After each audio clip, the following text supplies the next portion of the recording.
qalmışıq. ABCD kvadratında MCN bucağının alfa deyək, NCD bucağına bərabərdir. İsbat edin ki,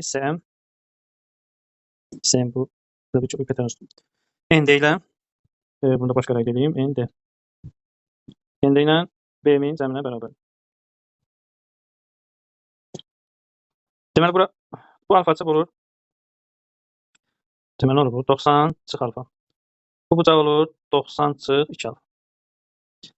Bu da olur 2 alfa, düzdürmü? 2 alfa da. Belə bir şey fikirləşdim. Mən bunu bu mavi xətlə qırmızı xətt eləmək istəyirəm ki, bir düz xətt üzərində olsun da, onlar cəmi. Onun üçün bax BC adı da kvadratdır, bu da adı. BC-ni gətirib qoyuram bura, CD-ni fırlayıram belə bir şey olur. Gətirib qoyuram bura. Bax bunu fırladım, gətirdim bura. BM gəldi, düşdü, bax bu mavi xətti çəkirəm buradan. BM gələcək, o düşəcək bunun ardına.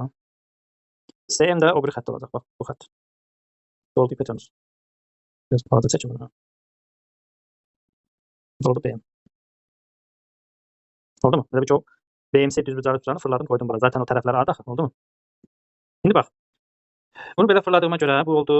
Bax, bu bucaq bura gəlib düşür də. 90 çıx 2 alfa olur. Bu da oldu, bu bucaq da bura gəldi 2 alfa. İndi bax. Bu CM-dir, hə. Bu CM tərəfidir. M burada haqq oldu. Bax bu bucağa baxaq. Bu bucaq nə qədərdir? 90 çıx 2 alfa, üstə gəl alfa. Eləyirmi 90 çıx alfa? Aysa bu da 90 çıx alfa, hə? Deməli bu bərabər yanlı üç bucaq. Yəni burada CM nəyə bərabər olur? CM ND ilə MD-nin cəmi. Bu ND ilə BM-dir də, düzdürmü? Bunlar eyni daxil. Götürmüşəm bura. Tamam, belə isbat olundu yəni. Yəni isbatın düzdür, cürbəcə yolları var, amma biri də belədir yəni. Belə elədim mən.